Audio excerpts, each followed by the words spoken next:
এখন আসো যে আমরা একটা ইলিশ নিচ্ছি, প্রথমে কি করতেছে, একটা ইলিশ নিয়েছি, শিফট অর্ডার নিলাম না, এমনি একটা ইলিশ নিলাম, ঠিক আছে। আর এই ইলিশটা কপি করলাম, অল্টার চেপে ধরে এমনি এখানে একটা কপি করলাম, দুটো সমান করার জন্য সিলেক্ট করলাম, করে অ্যালাইনমেন্ট থেকে মিডিল করে দিলাম, তাহলে সমান, ঠিক আছে।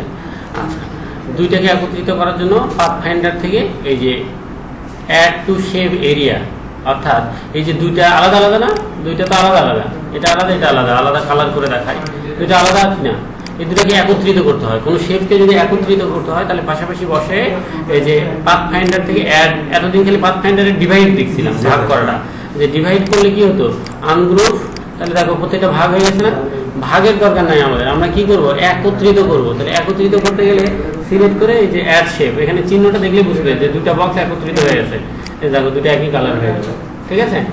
আচ্ছা, তাহলে দেখো আমি একটু কাছাকাছি বসাই,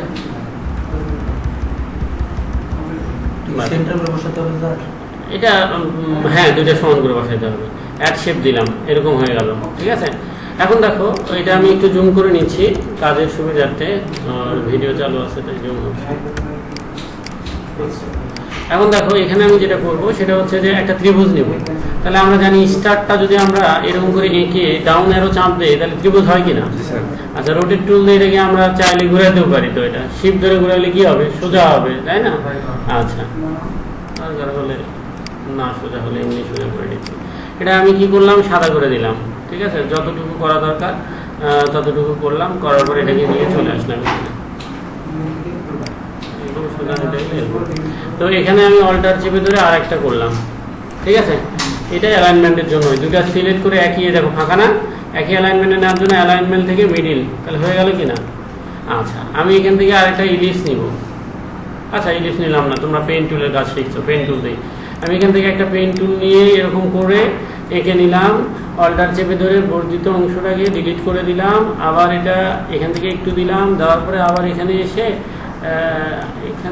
না জাস্ট একটু এই সাইডে এসে এখানে একটা শেপ করার মতো করলাম আর কি, এরকম করলাম, অল্টার চেপে ধরে এটা কেটে নিয়ে জাস্ট এখানে দিলাম, এটা আমার ইচ্ছা মতো। আমি এখান থেকে কালারটা করে নিলাম, করার পরে এটাকে আমি ইচ্ছা মতো ছোটো বড়ো করে নিতে পারি, ঠিক আছে, যার যেরকম প্রয়োজন করে নিলাম। নেওয়ার পরে এখানে এটাকে কি করে বসাই দিলাম। তো মনে করো আলাদা ইচ্ছে করে আলাদা কালার দিলাম, দেখতে খারাপ লাগতেছে, তাই না। তাহলে রাইট বাটনে ক্লিক করে অ্যারেঞ্জ থেকে সেন্ড টু ব্যাক, এই অপশনগুলো মুখস্থ করার জন্যই কিন্তু এই জিনিসগুলো। এখন চলে আসি মুখটা তৈরি করব। একইভাবে পেন টুল দিয়ে যেহেতু কাজ শিখেছি, পেন টুল দিয়ে আমরা এখানে কি করব, এটা অন্যভাবে করতে পারতাম, আমরা করবো না, পেন টুল দিয়ে করবো। অল্টার চেপে ধরে আমরা আবার নিচের দিকে এরকম করব, করার পরে এখানে সাদা দিয়ে দেব, ঠিক আছে। দেওয়ার পরে এটাকে কি করে দেবো, এরকম চিকন করে দেবো, ঠিক আছে। আচ্ছা, এখন আসো আবার এখান থেকে আমরা কি করবো, একটা ইলিশ টাইপের নিব, নিয়ে লম্বা করে আঁকবো, আঁকার পরে এটাও সাদা হবে, জাস্ট এখানে কি করব, বসাই দেবো, ঠিক আছে। এমনি এটা আর তেমন কিছু না, শুধু ওই অপশনগুলোর জন্য। পুরাটাকে সিলেক্ট করে গ্রুপ, এটা প্রথম ক্লাসে দেখানো উচিত ছিল, মনে ছিল না, তো আজকে দেখালাম। এখন আসো যেটা দেখাবো সেটা আসো থাকবে, হ্যাঁ। আচ্ছা, পেন ড্রাইভটি একটু ঢোকা থাকবে, ভাইরাস আছে কিন্তু, অ্যান্টিভাইরাস আছে না, নাই।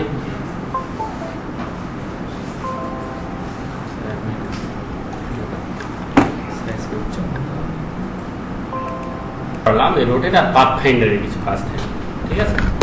তাহলে দেখো এটার জন্য একটা পেন টুল দিয়ে পাতা তৈরি করতে হবে, তাই না। যারা পেন টুল দিয়ে করতে চাও করবে, আর না করতে চাইলে এই যে এরকম একটা নিবে, কনভার্ট অ্যান্সার পয়েন্টটা নিবে, নিয়ে এই কনভার্ট টুলটাতে ক্লিক করে এখানে ক্লিক করবে, তাহলে তোমাদের এরকম একটা হয়ে যাবে। হইলে এটাকে তোমরা কি করবে, যে এরকম করে মানে যে সাইজের করবে আর কি, ওইটা যে মাপ থাকে থাক, সমস্যা নাই। এটাকে আমরা কালো, তাহলে ফিল কালারটা কালো, স্টোক কালার কালো, স্টোক কালারটা নাম, স্টোক কালার কিন্তু থাকবে না, ঠিক আছে। এই ফিল আর স্টোকটা ভালোভাবে বুঝতে হবে। এখন এই পাতাটাকে এখানে ঘুরে বসাইতে হবে, তাই না। তাহলে অবশ্যই একটা কপি করতে হবে। তো আমরা রোটেট টুলে গিয়ে এখানে একটা ক্লিক করে অল্টার চেপে ধরে টান দিলাম, তাহলে কপি হলো কিনা, ঠিক আছে। এখন ওখানে বসানোর সিস্টেমটা একটু অন্যরকম আছে। তাহলে আমি এখানে কি করব, এইভাবে এটা বরাবর বসাবো, এখানে একসঙ্গে লাগানো আছে, তাই না, একটু ফাঁকা নাই কিন্তু লাগানো আছে, এই যে এখানে বসালাম। এখন দেখো একটা গাইডলাইন নিব। কিসের জন্য গাইডলাইনটা নিচ্ছি? এই যে নিচের এই পয়েন্টগুলো সব সমান হয় কিনা সেটার জন্য, ঠিক আছে? তাহলে এটাকে একটু নিচে নামাইতে হবে, নিচে নামানো, বেশি নিচে নামে গেল, এই যে, ঠিক আছে? ঠিক একইভাবে এইটাই আমি আবার ওই পাশে কপি করে নেব। তাহলে রোটেট টুলে ক্লিক করে এর পয়েন্টটা আমি আচ্ছা এইখানেই রাখলাম, অল্টার চেপে ধরে আমি এটাকে কি করলাম, একটু ঘোরালাম। আচ্ছা দেখো আর একটা সহজ পদ্ধতি দেখায়, সেটা হচ্ছে এইটাকে সিলেক্ট রেখে রাইট বাটনে ক্লিক করে ট্রান্সফর্ম থেকে যদি রিফ্লেক্টে যাও, যাওয়ার ভার্টিক্যালি 90 ডিগ্রি কপিতে যদি কপি করো তাহলে এটা ঘুরে যাবে। একই পজিশন থাকলো না, অ্যালাইনমেন্টটা একই থাকলো, কিন্তু এইবার যদি তুমি এটাকে যদি এরকম করে এই পাশে নিয়ে যাও তাহলে দেখো এরকম করে থাকবে।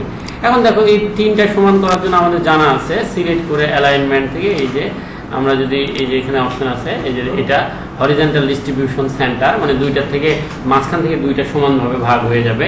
তাহলে আমরা যদি করি তাহলে এই পয়েন্টটা ঠিক হলো কিনা, ঠিক আছে? সহজ, কিন্তু কঠিন কিছু কিন্তু না। এটাকে রিফ্লেক্ট করে কপি করে এই পাশে নিলাম। গাইডলাইন তুলে দেওয়ার জন্য ভিউ গাইডস ক্লিয়ার গাইডস, ঠিক আছে? এখন আসো ভেতরে আবার সাদা সাদা তিনটা রেক্ট্যাঙ্গেল আছে। তাহলে একটা রেক্ট্যাঙ্গেল নাও, নেওয়ার পরে এরকম রেক্ট্যাঙ্গেলটা নাও, নেওয়ার পরে রেক্ট্যাঙ্গেলটা এখানে বসাও। হ্যাঁ আরেকটু চিকন হবে, ঠিক বলছো, এখানে বসালাম। বসানোর পরে এটা সাদা দিয়ে নেই আগে, ফিলটা কি হবে, সাদা হবে, স্টোকটা নান হবে, ঠিক আছে? আচ্ছা এখন দেখো যে বিষয়টা সেটা হচ্ছে যে এটা, ঠিক আছে? বেশি চিকন হয়ে গেল কি, তোমার স্ক্রিনটা ছোট আসলে এই জন্য এরকম মনে হচ্ছে, ঠিক আছে? আচ্ছা এখন দেখো এইটা আমরা আরেকটু উপরে হবে, এখানে হবে, এটারই তিনটা লাগবে, তাই না? তাহলে control C control F, arrow key দিয়ে নিচে নিচে, ঠিক আছে? Control C control F, arrow key দিয়ে নিচে। এখন দেখো তিনটাকে সমানভাবে যদি বসাইতে চাই তাহলে আমাকে কি করতে হবে, তিনটা সিলেক্ট করতে হবে, করে এই যে অপশনটা যে ভার্টিক্যালি ডিস্ট্রিবিউশন বটম, তিনটা সমান হয়ে যাবে। কিন্তু এই যে বর্ধিত অংশগুলো কি রাখা যাবে? রাখা যাবে না। তাহলে কি করতে হবে, এই যে পাথফাইন্ডার থেকে ডিভাইড করতে হবে, করে কি করতে হবে, আনগ্রুপ করতে হবে। করার পর এই যে সাইডটা সিলেক্ট করে ডিলিট, এই সাইডটা সিলেক্ট করে ডিলিট। এখন সাদা দেখা যাচ্ছে না, হ্যাঁ যদি সাদা না থাকে অন্য কোনো কিছুর উপর বসাইতে হয় তখন তো যায় ঝামেলা হবে। তারপর পুরোটা সিলেক্ট করে গিয়ে গ্রুপ। এখন আমরা টাইপ টুল নিব, এই যে একটু একটু করে লেখার কাজ আসবে। টাইপ টুল নিয়ে আমাদের কোন মাইরিড নামে একটা ইয়ে আছে, এই যে ডিফল্ট হিসেবে যেটা আছে ওটাই ক্লিক করব। তাহলে আমি এগুলো ওটা কোন ফন্ট, তাহলে নাম তো ভুলে গেছি। আচ্ছা এখানে দেখে নিচ্ছি, কন্ট্রোল টি দাও তো ফাইমা।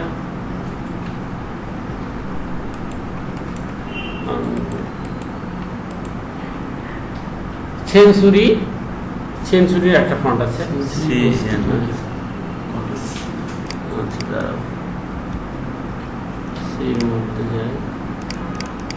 আচ্ছা এখান থেকে আমি লিখে ফেললাম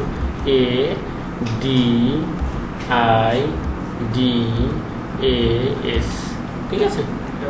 এরপরে আমরা সিলেক্ট করে এটাকে নিয়ে আসলাম। যদি মোটা করতে চাই তাহলে স্টাইলটা বোল্ড, হ্যাঁ, দিয়ে এখানে আমরা বসাই দিলাম। দেওয়ার পরে পুরোটাকে সিলেক্ট করে তাহলে